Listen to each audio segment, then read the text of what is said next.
The wind came suddenly. Dark clouds rolled over the sky like waves in the ocean. The birds stopped singing. Trees creaked and groaned as if warning each other of danger.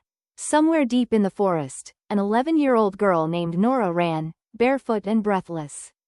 She wasn't running from something she could see, but she felt it. Something cold chased her. It wasn't an animal. It wasn't a person. It was like the air itself had turned angry. Her heart pounded in her chest. Her feet slapped against the muddy ground as branches scratched her arms. Then, her foot caught a root. She fell. The rain began in heavy drops, soaking her dress in seconds. She pushed herself up with shaking hands. That's when she saw it. A single, glowing feather. It lay in the mud but wasn't wet. It shimmered gold and silver, brighter than any star. It looked like it had fallen straight from the sky. Nora reached out and touched it. The moment her fingers made contact, the world changed. The rain stopped. The wind went quiet. The trees stood still. Everything paused. A warm light surrounded her. She wasn't cold anymore. And then, the softest voice whispered near her ear. "Thank you, Nora." She gasped and looked around. Nobody was there. Just her, the forest, and the glowing feather in her hand. Nora walked slowly back home, still holding the glowing feather. It floated just above her palm, warm and gentle like a candle flame. She felt calm now, even though she didn't understand what had happened. Her little village was quiet. Just a few stone houses, a well, and a bakery that always smelled like cinnamon. But tonight, everything felt different. The wind was still, and the stars above seemed to be watching her. She tiptoed inside her small wooden house. Her grandmother was asleep in her rocking chair, a soft blanket covering her knees. Nora kissed her gently on the cheek, then climbed into bed with the feather beside her. Nora had always felt like an outsider. The other kids in the village played together in the fields, but they never invited her. Some said she was strange. Some said she talked to trees. And maybe, she did. Ever since her parents disappeared in a terrible storm when she was a baby, Nora felt connected to the wind and sky. She loved walking alone in the woods, listening to the sounds no one else heard. She often asked Grandma about her parents, but Grandma would only smile sadly and say, "They loved you more than all the stars in the sky." That night, as she lay in bed, the feather beside her glowed softly. Then, it spoke again, the golden feather. A voice, kind and clear. "Do not be afraid, Nora." She sat up quickly, her eyes wide. Who are you?" "I am Zephyra," the voice said. "The last sky feather. I've waited many years to find someone who listens to the wind." Nora blinked. "But I'm just a girl." "You are more than you know," Zephyra whispered. "You have a brave heart. You have the gift. And now, the winds need your help." Nora hugged the feather to her chest, feeling its warmth spread into her heart. Something big was beginning. She didn't know what, but for the first time in her life, she didn't feel alone. The next morning, Nora woke before the sun. She sat up in bed and looked at the glowing feather resting on her windowsill. The moonlight still touched its edges, making it shimmer gold. As she reached for it, the feather floated up gently into the air, as if greeting her. Then, just like last night, a calm and gentle voice filled the room. "Good morning, Nora," said Zephyra, the sky feather. Nora blinked. "You're real." "Yes," Zephyra said, with a soft laugh. "And so are the winds, the sky gardens, and the magic that connects all living things." Nora hugged her knees. "Why are you here? Why me?" Zephyra hovered in front of her face. Long ago, the skies were balanced by 4 winds, north, south, east, and west. They kept the world peaceful. But a shadow king grew jealous. He locked away the winds and scattered the sky feathers so that no one could hear their songs. "Songs?" Nora asked. "Yes," Zephyra whispered. "Each wind has a song only a true heart can hear. You are one of the few who can feel their music." Nora stood and opened the window. The morning breeze brushed her cheek. For a moment, she did hear something, a faint melody in the wind. A sad, beautiful sound. "The first wind is trapped in a mountain beyond the forest," Zephyra said. "If we can free it, the others will call out to you." Nora turned to the feather. "But I'm just a girl from a small village." "And yet," Zephyra said, "you are the only one who listened when no one else did." Nora's chest filled with warmth and courage. She took a deep breath, grabbed her backpack, and tucked the feather inside a soft cloth. Before leaving, she scribbled a note and left it on the table. Dear Grandma, I'm going to find out who I really am. I'll be safe. I promise. With one last look at her cozy home, she stepped outside. The journey had begun. Nora had never been so far from home. The trees in this part of the forest were taller, their trunks thicker, and their roots knotted like sleeping dragons. Zephyra, the feather, floated just above her shoulder, glowing gently and humming a quiet tune. The mountain is near, Zephyra said softly. But why is it called the Mountain of Echoes? Nora asked. You'll see, the feather replied. But stay strong. This place remembers every voice, every fear, every truth. As they reached the mountain's base, mist curled around their feet. The rocks were silver gray and shimmered faintly as if moonlight lived inside them. Each step up felt harder. Nora's legs ached. Her breath turned to steam in the cold air. But she didn't stop. Something inside her knew this was the right path. At the halfway point, a low sound began, like a whisper caught in the wind. Nora turned around. Did you hear that? Yes, Zephyra said. The mountain is listening. Speak carefully now. The deeper they climbed, the louder the whispers became. Voices, soft, familiar, and strange, echoed from the stones around her. Nora, you'll never belong? She's not like the others. She's just a girl. Nora froze. They were the voices of people from the village. Words she had heard growing up. The things they said when they thought she wasn't listening. Tears filled her eyes. Why is it saying these things? The mountain reflects your deepest doubts, Zephyra whispered. But you must walk through them. Only the brave can reach the wind. Nora clenched her fists. I am brave, she said aloud. Her voice echoed back stronger. I am brave. She took another step. And another. Each time a doubt rose, she whispered a truth. I have a kind heart. I'm not alone. I will help the winds. The echoes began to change. They no longer hurt. They hummed with hope. The air warmed slightly, and ahead, a cave glowed with golden light. Inside, the wind danced like a spirit, trapped in swirls of crystal chains. Nora stepped forward. Speak your truth, Zephyra urged. Nora put her hand over her heart and said softly, I believe I was born to do something good. The chains shattered. The wind roared, wild and joyful, circling Nora in a storm of glowing petals. Thank you, child of the sky, a voice said. You have freed the east wind. Nora stood in the swirling light, no longer afraid. One wind was free. 3 remained. After freeing the east wind, Nora felt stronger. The air itself seemed to guide her, lifting leaves and bending branches to show her the way. But the journey to the next wind led her to a place unlike any she'd ever seen. A great marsh spread out before her, foggy, wet, and strangely quiet. The grass was tall and pale green, and pools of still water reflected the sky like mirrors. Tiny fireflies floated above the surface, blinking slowly like sleepy stars. This is the Whispering Marsh, Zephyra said. The west wind is hidden somewhere deep inside. Why does it whisper? Nora asked. Zephyra paused. Because it remembers every promise ever broken.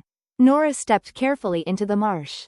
The ground squished under her boots, and cold mud tugged at her feet. She moved slowly, listening. Then she heard them. Voices. Soft and broken. Whispers. I'll come back, I promise. I didn't mean to forget. I should have said goodbye. The whispers drifted through the fog like lost ghosts. Nora shivered. Don't listen too closely, Zephyra warned. These are not your memories, but they can pull you in if your heart feels heavy. But Nora couldn't help it. One whisper felt too real. Nora, we never wanted to leave you. She stopped. That voice. It was her mother's. Her knees weakened, and she nearly fell into the cold water. I'm here, she called out, tears in her eyes. Please, don't go. A figure began to form in the mist, soft and glowing. A woman with kind eyes. A man with a gentle smile. Nora, the woman said, reaching out. Zephyra suddenly flew between them. It's not real. The marsh is testing you. Nora looked again. The figures were fading into mist. I miss them, Nora whispered. I know, Zephyra said gently. But if you stay here, you'll be lost too. With all her strength, Nora stood. I will carry their love, not their sorrow. The fog began to lift.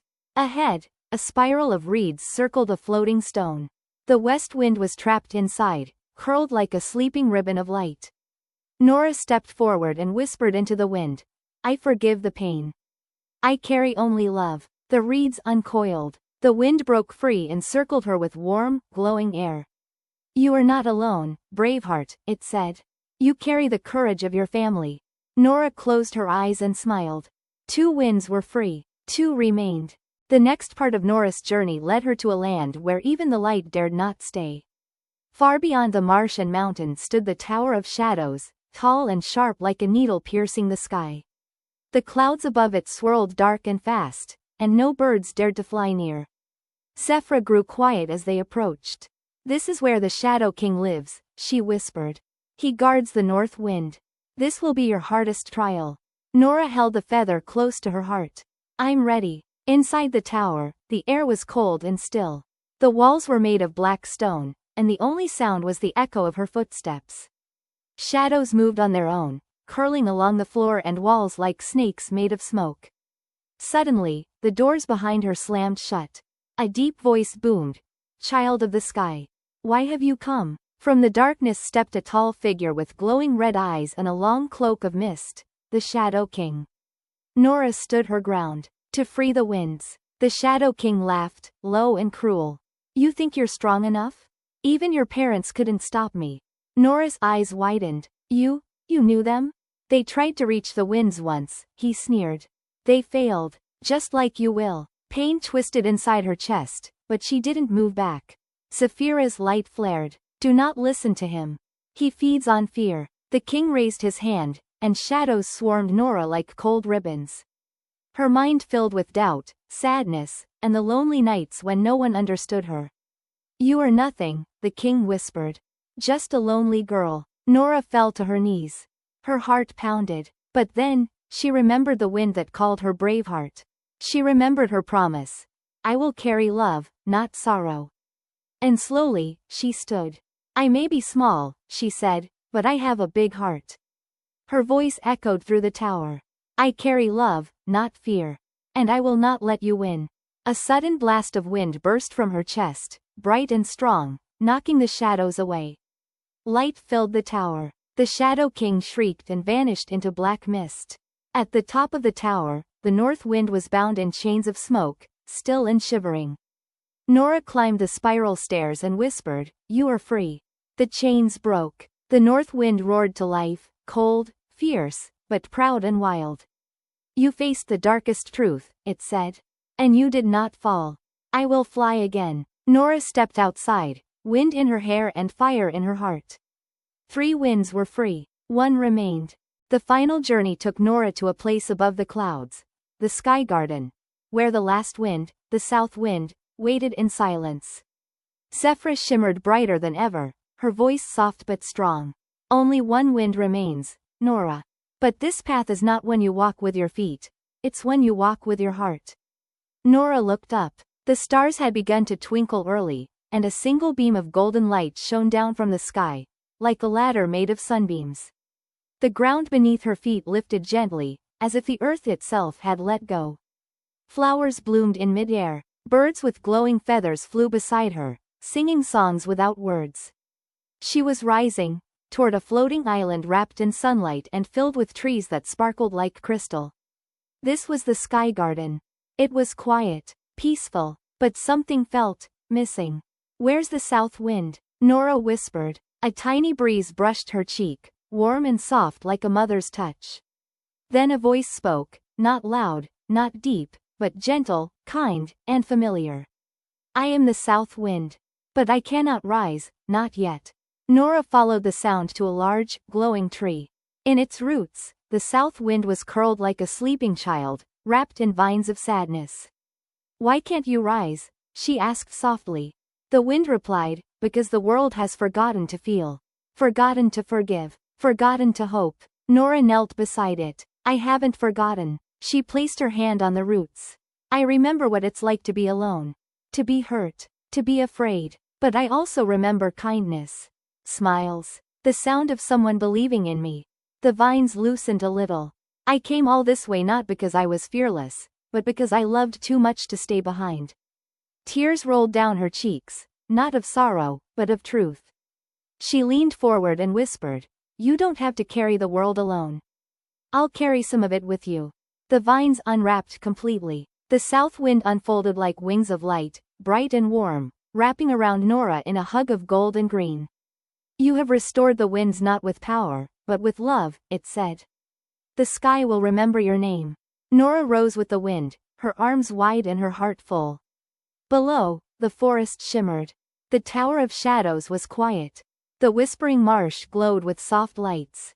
The Mountain of Echoes stood silent and proud. The winds had returned. All four now flew across the sky, east, west, north, and south, free again. And at the center of it all, a girl with a brave heart and a secret feather, who reminded the world what it meant to feel. Nora returned home, but nothing looked quite the same anymore. The trees seemed taller, the sky more endless, and the wind always whispered her name. The villagers noticed the change, too. They saw the way the breeze followed her, the way flowers turned slightly when she walked past, and the way children felt safe near her, as if she carried a secret no one could steal. And she did. She still had the feather. It wasn't glowing anymore, not in the way it used to, but it didn't need to. It had become part of her now. Nora planted it in the center of the village, in a small garden she built with her own hands. She called it the Wind's Garden, a place for stories, kindness, and wishes. People came and sat there when they were sad, when they felt lost, or when they simply wanted to feel the wind wrap gently around their shoulders.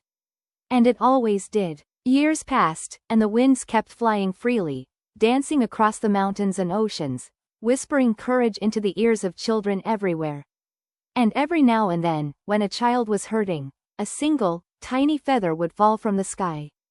Drifting slowly, softly, waiting to be found by someone brave enough to believe again. And so, the legend of the secret feather lived on, not in books or treasure maps, but in hearts that dared to love, to feel, and to never give up. Because sometimes, the smallest heart carries the biggest winds. And the feather never truly falls. It always finds its way home.